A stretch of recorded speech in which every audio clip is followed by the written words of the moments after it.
अल्लाह पाक की बारगाह में बस दुआ दे यही है कि अल्लाह जितने भी लोग नौजवान, हमारी माँ बहनें, हमारे बुजुर्ग, हमारे दोस्त यहाँ पर आए हैं, अल्लाह सबके आने को अपनी बारगाह में कबूल फरमा ले। आमीन बोले अल्हम्दुलिल्लाह।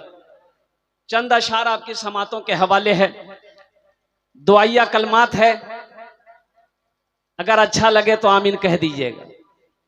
गुनाहों पे हूँ शर्मिंदा इलाही दरगुजर कर दे। आमीन बोले अल्हम्दुलिल्लाह। गुनाहों पे हूँ शर्मिंदा इलाही दरगुजर कर दे। बड़ा मुजरिम हूँ मैं तेरा इलाही दरगुजर कर दे। बड़ा मुजरिम हूँ मैं तेरा इलाही दरगुजर कर दे। खता कोई नहीं छोड़ी, कोई सियां नहीं छोड़ा। खता कोई नहीं छोड़ी, कोई सियां नहीं छोड़ा। बस अब करता हूँ मैं तौबा इलाही दरगुजर कर दे। बड़ा मुजरिम हूँ मैं तेरा इलाही दरगुजर कर दे। खिलौना हाथ का पुने बना रखा है शैतान ने। खिलौना हाथ का पुने बना रखा है शैतान ने। बना ले अपना तू बंदा इलाही दरगुजर कर दे। बड़ा मुजरिम हूँ मैं तेरा इलाही दरगुजर कर दे। माशाअल्लाह, बहुत अच्छा मजमा है। अल्लाह पाक आपके बैठने को अपनी बारगाह में कबूल फरमा ले। आमीन बोलो अल्हम्दुलिल्लाह। बहुत तेजी के साथ मैं अपनी बात को समझने की कोशिश करूंगा। उलमा किराम की कसीर एक जमात है, स्टेज पर तशरीफ फरमा है। अल्हम्दुलिल्लाह नकीब हिंदुस्तान की बहुत अच्छी निजामत हो रही है। हमारी माँ बहनें भी यहाँ पर कसीर तादाद में तशरीफ लाई हैं। अल्लाह पाक की बारगाह में दुआ करे मौला हमारी माँ बहनों के भी आने को, बैठने को, सुनने को अपनी बारगाह में कबूल फरमा। अच्छा, एक वादा करो इंशाअल्लाह, जब तक हमारे वक्तव्य होवे, जब तक मेरा बयान होगा, ए बेटा बैठ जाओ, कोई जाना आना नहीं करेगा। कोई जाना आना नहीं करेगा। तो एक जगह तकरीर कर रहे थे, एक नौजवान खड़ा हुआ, मैंने कहा क्या हुआ? बोला है, बोले बैठ गया। 10 मिनट का फिर खड़ा हुआ, मैंने कहा क्या हुआ? बोला बहुत जोर से लगी है हम लोग। बैठ जा बेटा, कुछ देर के बाद मेरी तकरीर खत्म हो जाए, बैठ जाओ। बैठ गया। कुछ देर के बाद तकरीर खत्म हो गई, देखा वो बैठा हुआ है, तो मैंने कहा कि अब तो मेरी तकरीर खत्म हो गई, उसको भेज देते। उसको इशारा किया, बेटा जा। बोले नहीं जाऊं। हमने कहा कह नहीं जाएगा? बोले क्या करने जाएंगे, जो करने जा रहे थे यही होगी, अब जाने की जरूरत नहीं है। बड़ा अच्छा मजमा है, बहुत अच्छे तरीके से आप जलसे को सुन रहे हैं। अल्लाह पाक आपकी समातों को अपनी बारगाह में कबूल अता फरमा ले। 22 बच्चों की दस्तार बंदी होनी है। 22 बच्चों की अजमत कुरान क्या है? कुरान पढ़ो, कुरान पढ़ो। अल्लाहु अकबर कबीरा। उड़ीसा की सरजमीन पर मौलाना वली रहमतुल्लाह अलैह फरमाए थे, 50,000 का मजमा था। 50,000 का मजमा। मौलाना वली रहमतुल्लाह अलैह ने फरमाया, उड़ीसा के गय्यूर मुसलमानों, अरे हर आदमी अपने एक एक बच्चे को कम अज कम हाफिज कुरान बनाओ, इसलिए कि जन्नत में ले जाने वाला कोई ना तो कोई होना तो चाहिए। अरे कोई तो जन्नत में ले जाने वाला होना चाहिए ना। तो कम अज कम एक एक बच्चे को हाफिज कुरान बनाओ, एक एक बच्चे को आलिम दीन बनाओ, ताकि जन्नत में जाने का रास्ता आसान हो जाए। अजमत कुरान क्या है? कुरान अल्लाह अकबर कबीरा। दुनिया में कोई ऐसी किताब बता दो कि जिस किताब को छूने में सवाब मिलता हो। किताब को छू लो, छूने का सवाब मिल जाए। जिस किताब की किताब है। अल्लाह अकबर कबीरा। दुनिया में ना ऐसी किताब आई है, ना सुबह कयामत तक ऐसी किताब कभी आएगी। ये वो किताब है जो मुसलमान इसको छू लेगा, अल्लाह उसको छूने का सवाब अता फरमा देगा। सुभान अल्लाह बोले तो। बहुत सारे नौजवान हमारे हैं, वो कुरान पढ़ने नहीं जानता है, वो कुरान पढ़ने नहीं जानता है, बोलता नहीं मैं तो पढ़वा नहीं जानू। अरे अकल का नादान, इसको पढ़ने नहीं जानते, सीखने की कोशिश तो कर सकते हो मेरे बच्चों, सीखने की कोशिश तो कर सकते हो। ये मदरसा करीब में है, कारी आकिल साहब के मदरसे में तो बैठो, रोजाना 10 मिनट निकालो। हम तुमसे ये घंटा नहीं मांगते हैं, रोजाना 10 से 15 मिनट का वक्त निकालो। इंशाअल्लाह 3 से 6 महीने की मेहनत कर लो। ये कुरान कहता है जो हमसे मोहब्बत करता है हम उसके सीने में उतरते चले जाते हैं। जो हमसे मोहब्बत करता है हम उसके सीने में उतरते चले जाते हैं। मैंने 3 आदमी को 65 से 75 साल की बूढ़ों को कुरान पढ़ाया। सुभान अल्लाह बोले तो माशाअल्लाह।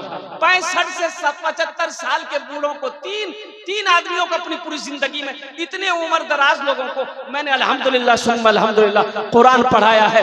ये कुरान कहता है जो मुझसे मोहब्बत करेगा हम उसको जमीन के उठाकर आसमान की बुलंदी तक पहुंचा देंगे। ये कुरान कहता है कि जो मुझे छुएगा अल्लाह छूने का सवाब अता फरमा देगा। जो मुझे देखेगा खोलकर अल्लाह उसे देखने का सवाब अता फरमा। देखने का भी सवाब है। दुनिया में कोई ऐसी किताब है जिसको देखो सवाब मिले? तो भाई बोलिए है कोई ऐसा ग्रंथ है, कोई ऐसा उपन्यास है, कोई ऐसी किताब है कि जिस किताब को देख लो देखने का सवाब मिले, जिस किताब को छू लो छूने का सवाब मिल जाए? और सुनो, ये कुरान अगर कोई तिलावत कर रहा है उसके बगल में बैठकर सुनो तो अल्लाह सुनने का भी सवाब अता फरमाता। अल्लाह सुनने का भी सवाब अता फरमाता है। और जो पढ़ेगा उसका क्या मकाम होगा? कुरान जो पढ़ेगा उसका क्या मकाम होगा, उसका क्या मकाम होगा। इसलिए नौजवानों, ये वो किताब है, एक हर्फ जो तिलावत करेगा 10 नेकी मिलेगी। एक हर्फ में जैसे अलिफ लाम मीम, अलिफ लाम मीम क्या हर्फ हुए? 3 हर्फ। कितनी नेकियां मिली? बोलिए कितनी नेकियां मिली?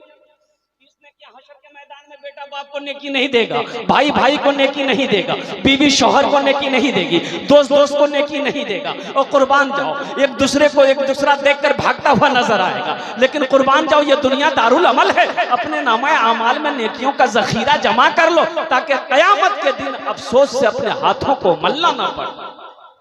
कुरान पढ़ो बरकतें होंगी, कुरान पढ़ो बरकतें होंगी।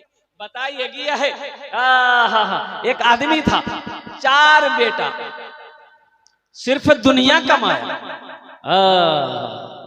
मैं तो ये कहूंगा कि लोग अपने बच्चों को इंग्लिश मीडियम स्कूल में पढ़ाना चाहते हैं, ज्यादा पसंद करते हैं। अब भाई पढ़ाइए, शौक से पढ़ाइए, इसलिए कि हमारी कौम को डॉक्टर की भी जरूरत है, प्रोफेसर की भी जरूरत है, इंजीनियर की भी जरूरत है, मास्टर की भी जरूरत है। लेकिन मैं ये कहता हूं कि सिर्फ दुनियावी तालीम के पीछे में कुरान को बच्चों को ना पढ़वाना, कुरान की तालीम बच्चों को ना देना, ये सबसे बड़ी जिहालत है, सबसे बड़ी नादानी।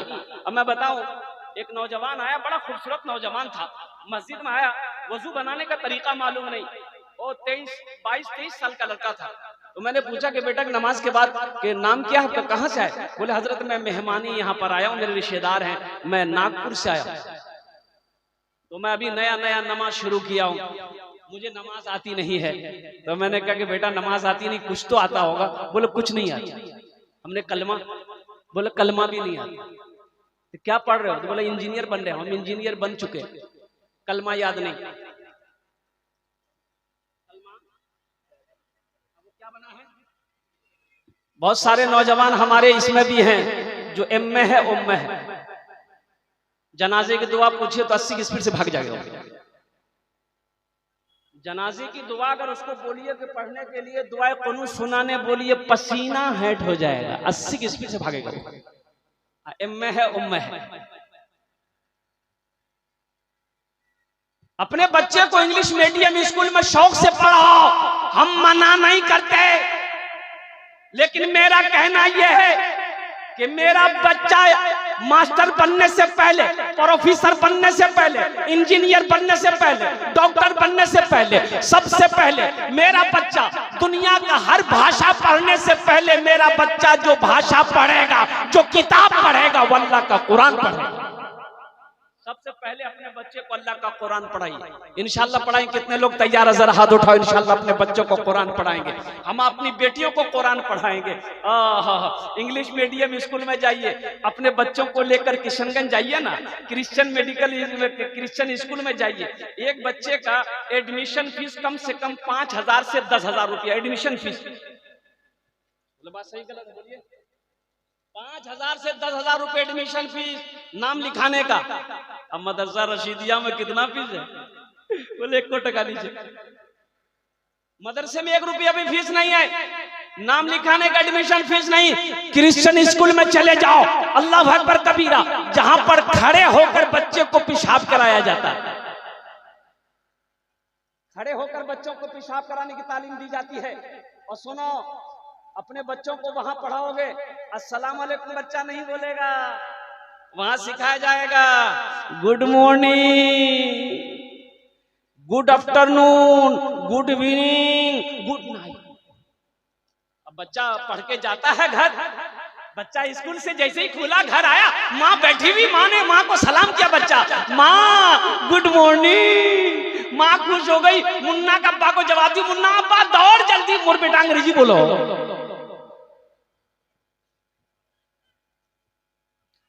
अपने बच्चों को बचाइए।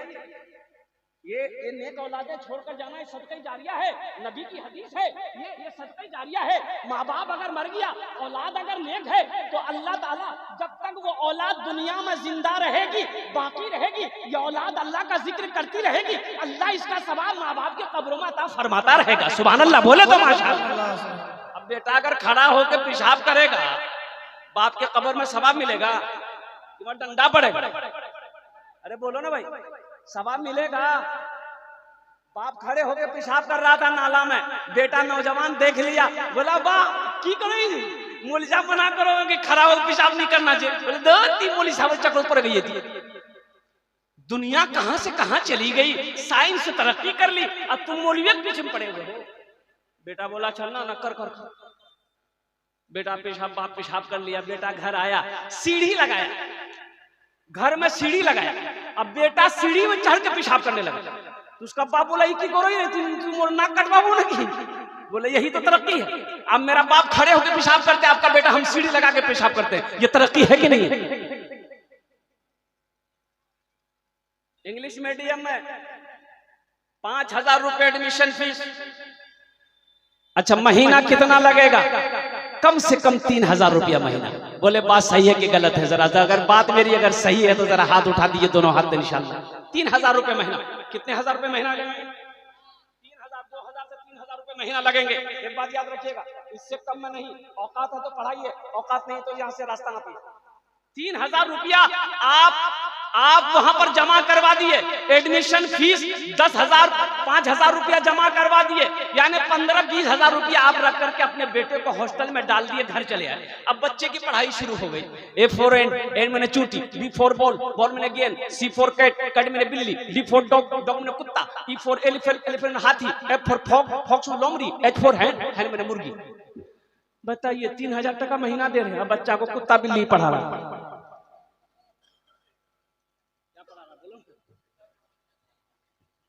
महीना कितना जा रहा है? 3,000 रुपए महीना जा रहा है। अब 5,000 रुपया देकर नाम लिखवाए, अब उस बच्चा को कुत्ता बिल्ली मुर्गा चूहा पढ़ा रहा है। फायदा है? लेकिन कुर्बान जाओ, मैंने पहले ही कहा था कि मैं नहीं मना करता हूं अपने बच्चों को इंग्लिश मीडियम स्कूल में मत पढ़ाइए, पढ़ाइए शौक से पढ़ाइए, इसलिए कि मेरी कौम को डॉक्टर की भी जरूरत है, प्रोफेसर की भी जरूरत है, मास्टर की भी जरूरत है, इंजीनियर की भी जरूरत है, साइंसदान की भी जरूरत है। लेकिन सबसे पहले मेरा बच्चा जो पढ़ेगा वो अल्लाह का कुरान पढ़ेगा। सहरा में सहरा में, जंगलों में, बयाबान में पढ़ो, मीनार गिर पड़े हैं तो मैदान में पढ़ो। ये बेखबर नजूमी तुम्हें क्या बताएंगे, कल होने वाला क्या है ये कुरान में पढ़ो। कल होने वाला क्या है ये कुरान में पढ़ो। मौजूद सामईन किराम और कुर्बान जाओ, एक आदमी है, चार बेटा है, दुनिया की दौलत कमाया, चारों बेटे को जाहिल रखा। अब वो जमाने की बात है जब ये नया नया इस्लाम का दौर था, कुरान पढ़ने वाले बहुत कम लोग थे, कुछ लोग कुरान पढ़ना जानते थे। कुर्बान जाइए, उन्होंने अपने एक भी बच्चे को तालीम नहीं दिया, चाहे दुनियावी तालीम हो चाहे दीनी तालीम हो, दिया नहीं, अक्सर जाहिल है। लेकिन एक बात याद रखना, वो वक्त आया उसका, मौत का वक्त जब करीब आया, बिस्तर पे पड़ा हुआ है, ज़ारो कतार रो रहा है, उनके चारों बेटे जमा हो गए, बीवी आ गई, रिश्तेदार आ गए, तो बेटों ने पूछा कि बाप रोते क्यों है, क्या बात है, क्या तकलीफ है? तो बाप ने कहा कि बेटा मैं रोता हूँ इसलिए अपनी जिंदगी पर रोता हूँ कि मैंने दुनिया में रहकर दौलत तो इकट्ठा किया, सोने चांदी को इकट्ठा किया, मैंने दौलत तो जमा की, लेकिन अगर कुछ नहीं किया तो नमाजें नहीं पढ़ सका, मैं रोजा नहीं रख सका, दुनिया में सदका खैरात नहीं कर सका, मस्जिद मदरसा में मैं चंदा नहीं दे सका, आखिरत की कोई तैयारी नहीं की, इसलिए अफसोस है कि मरने के बाद अल्लाह पूछेगा तो मैं क्या जवाब दूं, इसलिए रो रहा। क्यों आए थे इस दुनिया में, जाना है मालूम नहीं। भाई जाना है कि नहीं, भाई जाना है कि नहीं?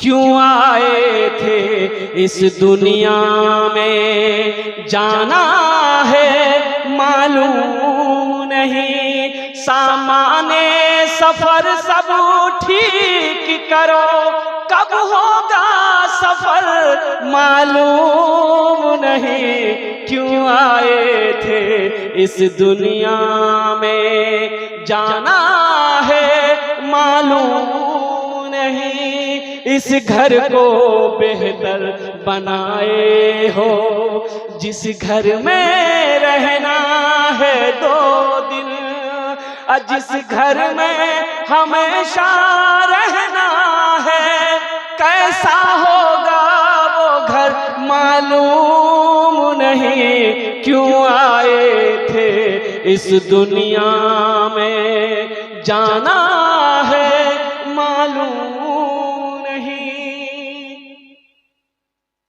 बेटों ने कहा कि बाप रोइए मत, गम को हल्का कीजिए, आपका बेटा अभी जिंदा है। तो बाप ने कहा कि बेटा तुम लोग जिंदा हो ये तो खुशी है, लेकिन आखिरत में मेरा क्या होगा, मरने के बाद कब्र में मेरा क्या होगा ये तो मैं नहीं जानता, लेकिन बेटा एक वसीयत है, अगर तुम लोग पूरी करो। कहा कि अब्बा बोलिए, एक वसीयत क्या 10 वसीयत होगी, पूरी करेंगे। आप मेरे बाप हैं, दौलत की कमी नहीं है, सोने चांदी के अंबार लगे हुए हैं, कई 100 बीघा जमीन के मालिक हम लोग हैं।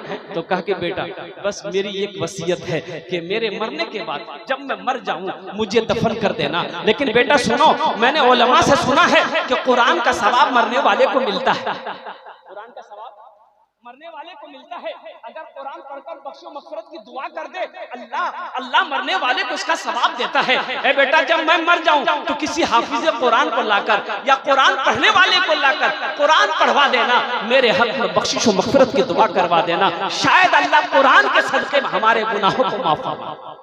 बेटों ने वादा किया, बेटों ने वादा किया, और ठीक है अब्बा आपकी वसीयत हम लोग वसीयत पर क्या कहते हैं कि अमल करेंगे, इस वसीयत को हम लोग पूरी करेंगे। और कुर्बान जाइए, मरने वाला मर गया, लेकिन एक बात याद रखना मेरे बच्चों और नौजवानों, ये दुनिया में किसी का कोई नहीं है, किसी का कोई नहीं है। बाप का इंतकाल हुआ, 2 भाई दफन करके आया, बड़ा भाई ने छोटे भाई से कहा कि ऐसा करो, बाप तो इंतकाल कर गया है, जमीन का हिस्सा करो। तो छोटे भाई ने कहा कि भैया बात आज मरी है, कुछ दिन रुके। बोले नहीं मोर पास टाइम नहीं है, बात चले गई। बोला ठीक है, मगरिब बाद बैठ जाएंगे। तो मामा भी थे, फूफा भी थे, सारे रिश्तेदार थे ही थे, रुक गए कि भाई जमीन का हिस्सा बखरा कर दे। तो मामा ने कहा कि भाई तुम्हारा अब्बा 3 बीघा जमीन छोड़कर बड़े हैं, क्या करोगे? छोटे भाई से पूछा क्या की कर बोले 3 बीघा जमीन छोड़ेगा यो बाप तो बाप। तो छोटा भाई बोला कि भाया जान तो भैया बोला ठीक है जी, वो 3 बीघा जमीन मेरा खेल। फिर मामा कहा कि तुम्हारा अब्बा 5 गो गाय छोड़कर मरे हैं, क्या करोगे? तो छोटे से पूछा, छोटा बोला भैया जानेंगे, भैया जानेंगे। तो भैया बोला ठीक है, गाय भी हम रख लेंगे। फिर मामा बोला कि किशनगंज में तोर बार एक दुकान छिलकू, तो दुकान की करूंगा। तो छोटका बोला कि भैया जान। तो भैया बोला ठीक है, ये दुकान ऑर्डर में रख लो। तब उसका मामा बोला कि 25,000 रुपया तुम्हारे बाप के ऊपर में कर्जा है, क्या करोगे? तो छोटा बोला कि भैया जान।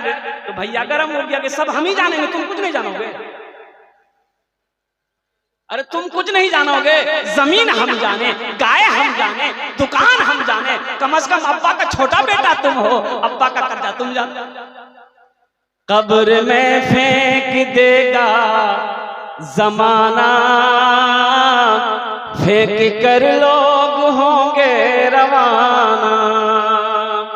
कब्र में फेंक देगा जमाना, फेंक कर लोग होंगे रवाना। मिट्टी डालेंगे फिर मुट्ठी मुट्ठी, ये भी हिस्सा उठाना पड़ेगा। उठ गया जिस घड़ी आबदाना, छोड़कर सबको जाना पड़ेगा। बाप का मरना था, मर गया। बेटों ने जनाजे की नमाज पढ़ी, बाप को दफन करके अब चारों बेटे घर लौटे। रात में मीटिंग किया कि अब्बा की वसीयत थी कि मेरे मरने के बाद कोई कुरान पढ़ने वाले को लाकर कुरान पढ़वा देना, मेरे हक में बख्शिश मगफिरत की दुआ करवा देना। अब कैसे क्या होगा? कुरान पढ़ने वाले तो नजर नहीं आ रहे हैं, कहाँ हाफिज कुरान मिलेगा? उस जमाने में बहुत कम पढ़े लिखे लोग थे, कैसे क्या होगा? 3 भाई बोला कि सुन्नी टेंशन नहीं ले, टेंशन नहीं लेना चाहिए, कहां ढूंढने जाएंगे? अब्बा मर गए, अब्बा समझते रहेंगे। ए बाबू क्या बैठो बैठो, अरे की बोले? ताज्जुब वाली बात, उधर जाओ। जिसको यहां होना चाहिए वो घर में, इसको घर में रहना चाहिए। यहां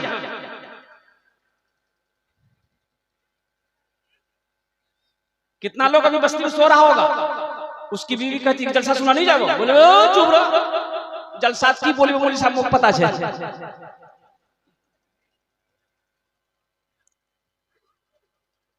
3 भाइयों ने इनकार कर दिया कि हमसे नहीं होगा, कहां जाएंगे ढूंढने के लिए? अब्बा मर गए, वो चलेगा, वो अपना समझते रहेंगे। छोटे बेटे ने, छोटा बेटा बोला कि नहीं नहीं, आप लोग नहीं जाइए, लेकिन हम जरूर इस वसीयत को पूरी करेंगे। अब उस जमाने में बहुत कम पढ़े लिखे लोग कुरान शीख थे, ये बेचारे निकले। अब उत्तर दिनाजपुर से निकले, अब वो किशनगंज की तरफ चले गए। एक साइल मिला, साइल मांगने वाला, गली पूछे मुझसे, बोला कि बाबा आप गली गली घूमते हो, आपकी नजर में कोई कुरान पढ़ने वाला है, कोई हाफिज कुरान है? बोला बेटा क्या बात है, कहाँ घर है? बोला उत्तर दिनाजपुर। तो बोला क्या उत्तर दिनाजपुर, क्या बात है? बोला मेरे बाबा मरते वक्त वसीयत किए थे कि मेरे मरने के बाद कोई कुरान पढ़ने वाले को लाकर कुरान पढ़ाकर मेरे हक में बख्शिश मगफिरत की दुआ करवा देना। तो बोले बेटा कि उत्तर दिनाजपुर तोर घर छे, कि उत्तर दिनाजपुर कोनो हाफिज कुरान नहीं है, कोई कुरान पढ़ने वाला? बोला यही तो रोना है, अगर उत्तर दिनाजपुर में होता तो हम किशनगंज का है। बाबा सोचा ये बड़ा अच्छा मौका है, जब उत्तर दिनाजपुर में कोई कुरान पढ़ने वाला है ये नहीं है, तो हम कहे ना हाफिज कुरान बन जाए। भाई गलती कोई पकड़ेगा? अरे बोलिए ना, गलती कोई पकड़ेगा? अरे पढ़ा लिखा रहेगा तब गलती पड़ेगा। बोला अल्लाह जब कोई है ये नहीं तो हम कहे बन जाए। दिले दिल सोचे, बोला बेटा पैसा कितना? बोला पैसे की चिंता नहीं, 1000 2000 5000 रुपया दिन दे देंगे। बोला सुनो बेटा तुम्हारी मुश्किल आसान। बोला बोलिए कैसे? बोला कि हम खुद हाफिज कुरान। दिल खुश होगी, अब बोला कि चलिए मेरी मुश्किल को आसान कर दिया।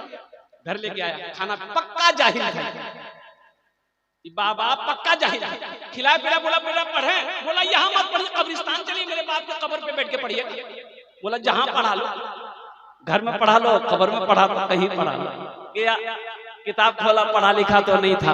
बोला खुदा मैं तो कुछ जानता नहीं, खुदा मैं तो कुछ जानता नहीं, खुदा मैं तो कुछ जानता नहीं। लड़का बोला बहुत अच्छा पढ़ो, बोली साहब दूसरा लड़का बोला कि छोटा होकर लाया है, हम क्यों नहीं लाए? वो भी निकला, वो भी एक पक्का जाहिल को पढ़ लिया। घर में खिलाया, बोला बेटा पढ़े, बोला यहाँ मत पढ़िए, मेरा छोटा भाई का हाफिज साहब कब्रिस्तान में पढ़ रहा, आप भी जाके उसी के बगल में बैठ जाइए। ये चमका कि बाबू हाफिज साहब जी है, लेकिन सोचा अच्छा चलो अगर वो असली में हाफिज साहब होगा तो हमको जो मिलेगा आधा उसको दे देंगे, आधा तो बचेगा। जब ये कब्रिस्तान पहुंचा, वो जो पढ़ रहा था तो खुदा में तो कुछ जानते, देखा ही लंबा कुर्ता, लंबी टोपी, लंबा बाप बाप, वो तो वैसे ही पढ़ना बंद कर दिया। वो लगता है यही असली होगा। बोला अच्छा असली जो होगा आधा आधा बांट लेंगे। जब ये पहुंचा तो चुप हो गया, बोला बस इसी के बगल में बैठ के आप भी पढ़िए। बोला आप लोग पढ़ना शुरू कीजिए। बोला बाबू तुम लोग घर जाओ, हम लोग पढ़ते रहेंगे। बोला नहीं, सामने पे पढ़िए। तो पहला वाला बोला अब जो हो ये असली है कि नकली है पता चल जाएगा। पढ़ना शुरू किया, खुदा मैं तो कुछ जानता नहीं है, खुदा मैं तो कुछ जानता नहीं। दूसरा समझ गया ये भी पक्का जाहिल है, वो भी पढ़ना शुरू किया, जैसन तू वैसन में, जैसन तू वैसन में, जैसन तू वैसन में, जैसन तू वैसन में। दोनों बेटा खुश है, दोनों बेटा खुश है कि मौलवी साहब बहुत परवट पढ़ो। तीसरा भी पकड़ के लाए, चौथा काहे पीछे रहेगा? चौथा बोला हम किसी से कम है क्या, हम भी लाएंगे। वो भी एक जाहिल को पकड़ के लाए। कहे जाहिल,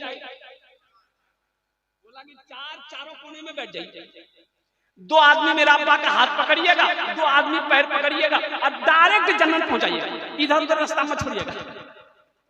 तुम लोगों से पूछा कि अब्बा हजरत ये बताइए कि मेरे अब्बा को जन्नत पहुंचाने में कितने दिन लगेंगे? तुम लोगों ने कहा कि बेटा जन्नत नजदीक थोड़े है, कम से कम 2 महीना तो लगेगा।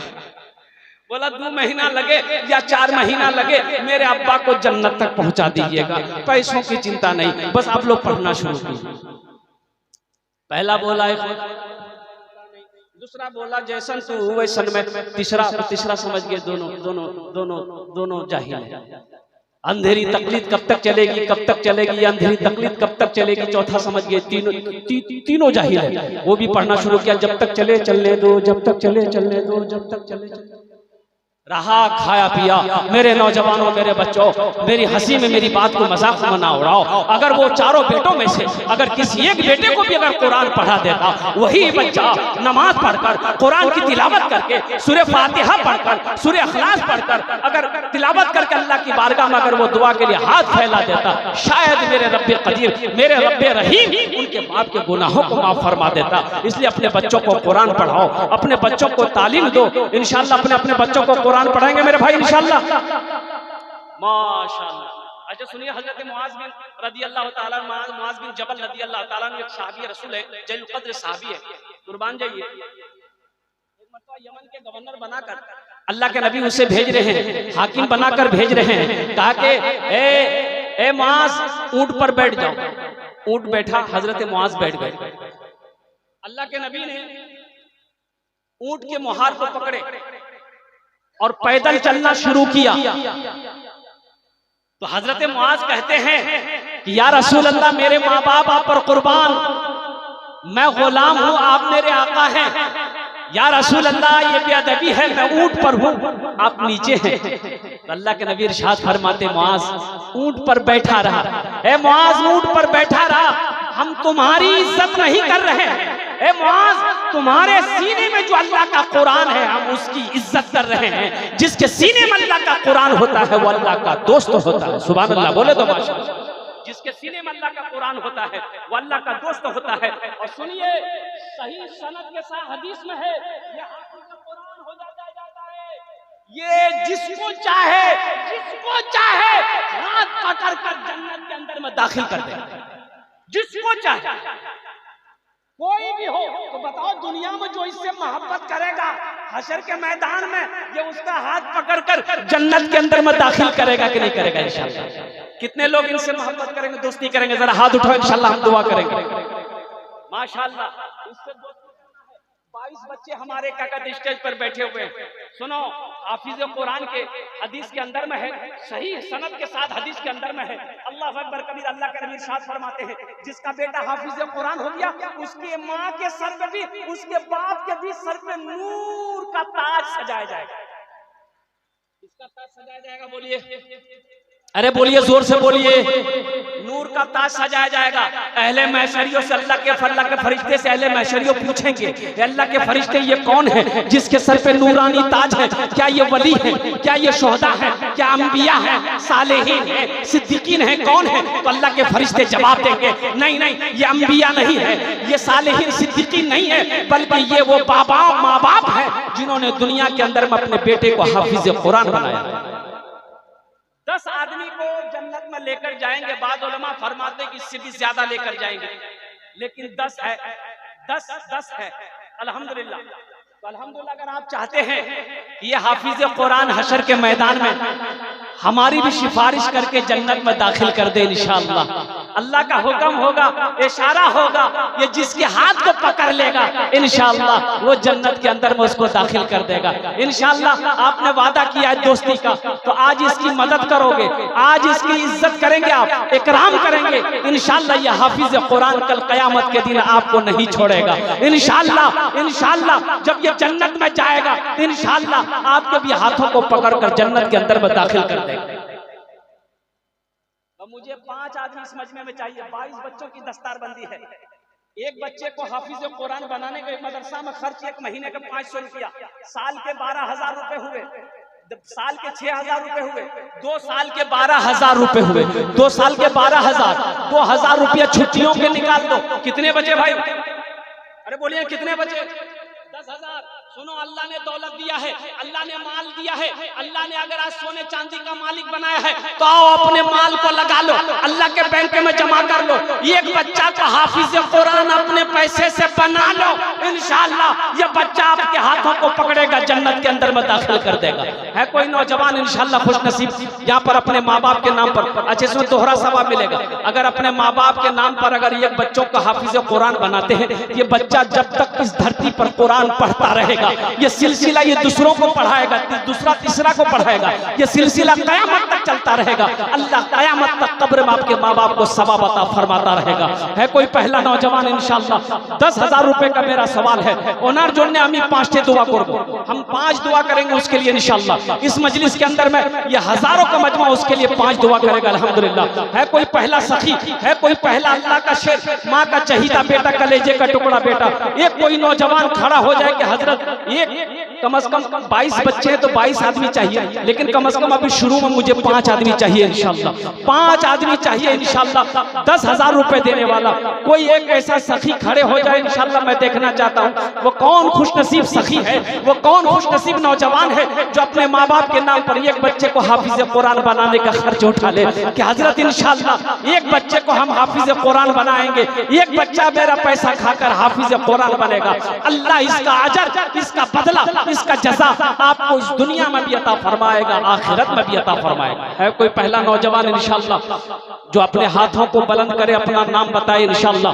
नकद है नकद दे दे, नकद नहीं है तो इंशाअल्लाह अपना नाम लिखा दे इंशाअल्लाह। ओनार जोड़ने हम 5 दुआ करबो अल्हम्दुलिल्लाह, उसके लिए 5 दुआ होगी इस मजलिस के अंदर में इंशाअल्लाह। पहला कोई नौजवान तैयार हो जाए, मुझे अल्लाह की जात पे उम्मीद है ये कई हजार का मजमा है इंशाअल्लाह, कोई ना कोई अल्लाह का बंदा तैयार हो जाएगा, अल्लाह तैयार करवा देगा। और इसमें मेरा कोई कमाल नहीं है, ये ऊपर से इशारा होगा, मेरे अल्लाह की तरफ से इशारा होगा। मेरा रब जिसके दिलों के अंदर में बातों को डाल देगा, ठीक वो बंदा खड़ा हो जाएगा। मेरे भाइयों, पैसा हाथों का मैल है, पैसा ना किसी के पास रह के आया है, ना किसी के पास रहेगा, दौलत ना किसी के पास रह के आई है, ना दौलत किसी के पास रहेगी। खाली हाथ आए हो, खाली हाथ चले जाना पड़ेगा। बस कोई एक नौजवान तैयार हो जाओ बड़ी तेजी के साथ, वक्त की किल्लत है और जिस मुकर्रिर की तकरीर आपको सुननी है वो इंतजार में है, मेरी बात पूरी होगी, हजरत तशरीफ लाएंगे इंशाअल्लाह। पहला नौजवान कोई है भाई? 10,000 रुपए देने वाला एक कोई पार्षद हो, वार्ड कमिश्नर हो, कोई मेंबर हो, कोई जमींदार हो, कोई बिजनेसमैन हो, कोई दुकानदार हो, कोई मकान वाला हो, एक आदमी कोई तैयार हो जाए कि हजरत ये 10,000 रुपए इंशाअल्लाह एक बच्चे के ताउन के लिए, एक बच्चे के पढ़ाई के लिए, एक बच्चे के 1 साल का ये हाफिज कुरान बनने के लिए इंशाअल्लाह मेरे तरफ से 10,000 रुपए का ताउन रहेगा इंशाअल्लाह। 5 दुआ होवे, वो लोग भी इसमें हिस्सा ले लो जिससे घर में कोई बीमार है, इलाज करते करते थक गए। अल्लाह के नबी इरशाद फरमाते अपने बीमारों का इलाज सदके से किया करो, सदके से किया करो अपने बीमारों का इलाज, तो इंशाअल्लाह आप 10,000 रुपए सदका करेंगे, अल्लाह आपके बीमार को मुकम्मल सेहत और तंदुरुस्ती अता फरमा देगा। है कोई पहला नौजवान, कोई सखी इंशाअल्लाह तैयार हो जाए मेरे भाई? 10,000 देने वाला एक आदमी कोई तैयार हो जाए इंशाअल्लाह। वाह बेटा वाह, आ जाओ यहाँ मुसाफा कर लो। नारे तकबीर, भाई नारा लगा थोड़ा, नारे तकबीर, नारे तकबीर। उलमाए देवबंद माशाअल्लाह, देखिए नौजवान आ गया पहला, माशाअल्लाह। मंजूर भाई गिरिल वाले, देखिए दूसरे भी आ गए। मंजूर भाई गिरिल वाले 10,000 रुपए अल्हम्दुलिल्लाह। ये देखिए नौजवान आ गया, ये अब देखिए 2 हो गए, अब तीसरा भी आ गया, तीसरा भी आ रहा, आने दो इसको, रास्ता आ गया भाई, तीसरा भी आएगा।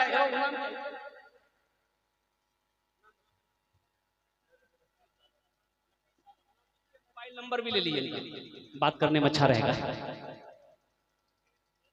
नाम बोले नफीस आलम। अल्हम्दुलिल्लाह भाई 2 हो गए। अल्लाह इन दोनों नौजवानों के ताउन कबूल फरमा, इनकी उम्र में सेहत में जिंदगी में कमाई बरकत दे दे। अल्लाह इन दोनों के माँ बाप को जन्नतुल फिरदौस में आला साला मकाम अता फरमा दे, आमीन बोले अल्हम्दुलिल्लाह। और तीसरा कोई नौजवान बड़ी तेजी के साथ तीसरा कोई नौजवान है 10,000 रुपए देने वाला। भाई ज्यादा नहीं मांग रहे, 10 से 15 मिनट का वक्त रह गया है अल्हम्दुलिल्लाह। है कोई नौजवान, तीसरा कोई नौजवान अगर है तो आ जाओ, स्टेज के पास आ जाओ, मुसाफा कर लो अल्हम्दुलिल्लाह अपने माँ बाप के नाम पर। ए नौजवानों, ना जाने कितने पैसे खत्म कर देते हो, खर्च हो जाता है। हॉस्पिटल का चक्कर लग जाए, किशनगंज सिल्लीगुड़ी हॉस्पिटल का चक्कर लग जाए, खुदा ना करे ऐसा हो, तो 20, 25, 30, 50 हजार तो यूं गल जाते हैं, पता नहीं चलता है। ये 10,000 रुपए सदका करो, अल्लाह ना जाने कितने बलाओं से आपकी हिफाजत फरमाएगा, बाल बच्चों की हिफाजत फरमाएगा, अल्लाह माल की हिफाजत फरमाएगा, घर की हिफाजत फरमाएगा। अल्लाह का वादा है, मन जा बिल हसनत फलहु अशरु अमसालिहा, कि जो मेरे रास्ते में ये खर्च करेगा हम एक के बदले 10 देंगे। और अल्लाह का वादा क्या है, इन्ना वादा हक़ुन, अल्लाह का वादा हक है, अल्लाह का वादा सच्चा है, अल्लाह का वादा पक्का है। तीसरा कोई मेरा भाई, तीसरा कोई नौजवान है भाई, 10,000 वाला एक आदमी और तैयार हो जाए इंशाअल्लाह। एक नौजवान आ रहा है भाई, आने दे दो उसको, रास्ता दे दो। कहाँ गया भाई, वहीं बैठ गया।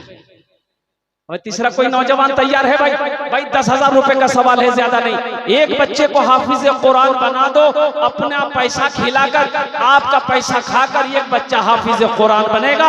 मेरा अल्लाह किसी का एहसान नहीं रखता है, किसी का कर्जा मेरा अल्लाह नहीं रखता है। इंशाअल्लाह अल्लाह इसका अजर, इसका बदला इस दुनिया में भी अता फरमाएगा, आखिरत में भी अता फरमाएगा।